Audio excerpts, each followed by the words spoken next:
ইশরাক ইস্যুতে রীতিমতো ধরা খেয়েছে এনসিপি। সরকারের ভেতরে এবং বাইরে তার একটা প্রতিক্রিয়া দেখা যাচ্ছে। হাসনাত আব্দুল্লাহ একটি বক্তব্য দিয়েছেন, পাশাপাশি মাহফুজ আলমও একটি বক্তব্য দিয়েছেন।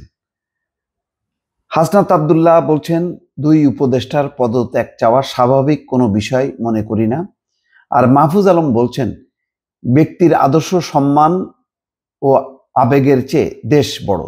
খুব সফট ভাষায় তারা বুঝতে পারছে যে পরিস্থিতি একেবারেই প্রতিকূল, যেখানে ইশরাকের শপথকে ঘিরে তারা যে রাজনৈতিক অবস্থান নিয়েছিল সেটা যে হিতে বিপরীত হচ্ছে হয়তো তারা বুঝতে পারছে। যার কারণে হাসনাত আব্দুল্লাহ তার ভেরিফাইড ফেসবুক পেজে একটা পোস্ট করেছেন, সেখানে লিখছেন, এনসিপিকে নির্বাচন বিরোধী আখ্যা দিয়ে সচেতনভাবেই এক ধরনের কলঙ্ক দেওয়ার চেষ্টা চলছে।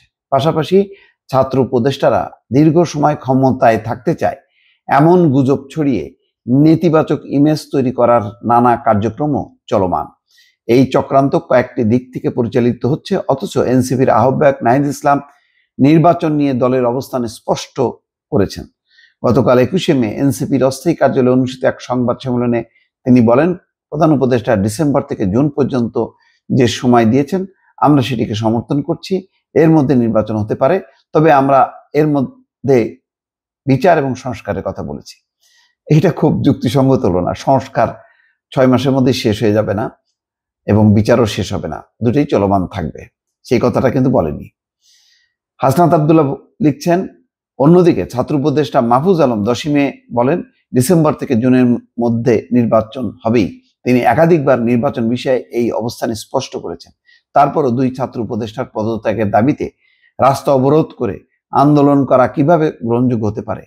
অভ্যুত্থানের নেতৃত্বে থাকা এবং ইন্টারিম সরকারের অংশ হওয়া দুইজন ছাত্র উপদেষ্টার পদত্যাগ চাওয়া মোটেও স্বাভাবিক কোনো বিষয় মনে করি না। পরিস্থিতি তেমনই হয়েছে।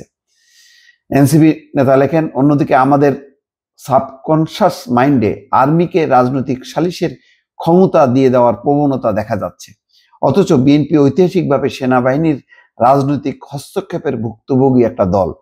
আমরা এখনো 1/11-এর ইতিহাস ভুলে যাইনি, এখনো তারেক রহমানের নির্যাতনের ঘটনা আমাদের স্মরণে রয়েছে। এই কথাগুলো বলে হয়তো বিএনপির একটা সহানুভূতি নেওয়ার চেষ্টা করছে, কিন্তু বিষয়টা কি তেমন যে এইভাবে সেনা প্রধানের বিষয়টা হাসনাত আব্দুল্লাহ সামনে এনেছেন? এটা তো খুবই আপত্তিকর একটা বিষয় ছিল। হাসনাত আব্দুল্লাহ লেখেন, সেনাবাহিনী আমাদের স্বাধীনতা এবং সার্বভৌমত্ব রক্ষায় সদা সতর্ক পাহারাদার। দেশের প্রয়োজনে, সার্বভৌমত্বের প্রয়োজনে আমরা প্রয়োজন হলে সেনাবাহিনীর সঙ্গে কাঁধে কাঁধ মিলিয়ে লড়াই করব, কিন্তু গণতান্ত্রিক অধিকার এবং সুষ্ঠু ক্ষমতা হস্তান্তরে যে আকাঙ্ক্ষা থেকে 2024-এর গণঅভ্যুত্থান ঘটেছে, সেখানে রাজনৈতিক হস্তক্ষেপকে আমরা মেনে নেব না। রাজনৈতিক হস্তক্ষেপ করলো কোথায়? তারা তো বরং বলছে যে ওই যে ডিসেম্বরের নির্বাচন তারাও সেটা চায়, এবং এখন অন্তর্বর্তীকালীন সময়ে সবগুলো প্রতিষ্ঠানকেই নানান দায়িত্ব পালন করতে হচ্ছে। সিভিল প্রশাসনকে সহায়তা করার জন্য সেনাবাহিনী ব্যারাক ছেড়ে চলে এসেছে। সুতরাং সেনাবাহিনী চুপ থাকবে এটা মনে করার কথা নেই। তো সেনাবাহিনী যদি চুপ থাকতো তাহলে সেনা প্রধানের সঙ্গে হাসনাত আব্দুল্লাহ সাক্ষাৎ করতে গিয়েছিল কেন? এই প্রশ্নটা তো সামনে আসতে পারে। রাজনৈতিক সালিশের সুযোগ দিয়ে আরেকটি 1/11-এর পথকে প্রশস্ত করছে কিনা তা নিয়ে সতর্ক হওয়া প্রয়োজন। এগুলো হলো রাজনীতিতে জুজুর ভয় দেখানো।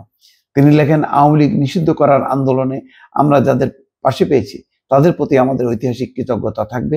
আওয়ামী লীগের বিচারের দাবিতেও সব পক্ষকে এক থাকতে হবে। এই দাবিতে বড় কোনো দলের নির্লিপ্ততা আমাদের হতাশ করে। হাসনাত লেখেন, গণতান্ত্রিক রাজনৈতিক চর্চা, আওয়ামী লীগের বিচার এবং রাষ্ট্রীয় সংস্কার নিশ্চিত করে দ্রুত নির্বাচনে যাওয়ার লক্ষ্যে সব রাজনৈতিক দলের একসঙ্গে কাজ করা জরুরি। এগুলি কোনো কথা নয়। তার মধ্যে তারা দাবি করলো যে আগে হইতে হবে স্থানীয় সরকার নির্বাচন। ওই দাবিতে তারা নির্বাচন কমিশন ঘেরাও করলো, নির্বাচন কমিশনের পদত্যাগ চাইছে। কেন? এই কথাগুলো নিয়ে তো তিনি কোনো ব্যাখ্যা দিলেন না। অন্যদিকে সরকারের ভেতরে থাকা উপদেষ্টা মাহফুজ আলম খুব ছোট্ট একটা বিবৃতি দিয়েছে, এটা বলা যায় ডিফেন্সিভ। সেখানে বলছেন, ব্যক্তির আদর্শ সম্মান এবং আবেগের চেয়ে দেশ বড় বলে মন্তব্য করেছেন অন্তর্বর্তী সরকারের তথ্য ও সম্প্রচার উপদেষ্টা মাহফুজ আলম। বৃহস্পতিবার নিজের ভেরিফাইড ফেসবুক আইডিতে পোস্টে এমন কথা বলেছেন। তিনি বলছেন, দেশপ্রেমিক শক্তির ঐক্য অনিবার্য। আগেকার যে কোনো বক্তব্য শব্দচয়ন বা বিভাজনমূলক ছিল সেগুলোর জন্য আমি আন্তরিকভাবে দুঃখিত।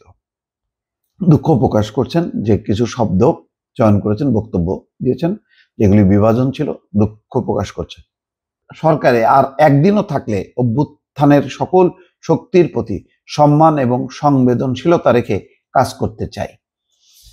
পুরাতন বন্দোবস্তের বিভেদকামী স্লোগান এবং তকমাবাজি যা বৃহত্তর জনগোষ্ঠীকে হত্যাযোগ্য করে তোলে সেগুলো পরিহার করলেই আশা করি ভবিষ্যৎ রাষ্ট্র গণতান্ত্রিক এবং অন্তর্ভুক্তমূলক হবে।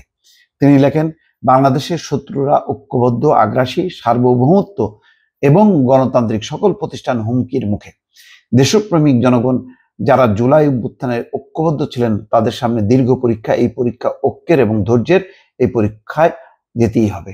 যাই হোক, ডিফেন্সিভ একটা অবস্থান নিচ্ছে, কিন্তু এনসিপির একটা এই ব্যাপারে খুব দ্রুত তার অবস্থান ব্যাখ্যা করা উচিত এবং যেই আচরণগুলো ইশরাককে ঘিরে তারা করেছে, নির্বাচন কমিশন ঘেরাও সহ, সেইগুলির ব্যাপারে তাদের অবস্থান আরো পরিষ্কার হওয়া দরকার। এগুলি কেন করলো, কেন এই ধরনের বিভাজন, কেন বিএনপির বিপক্ষে তারা দাঁড়িয়ে গেল, সেগুলো পরিষ্কার হওয়া উচিত। দর্শক ভালো থাকবেন, আল্লাহ হাফেজ।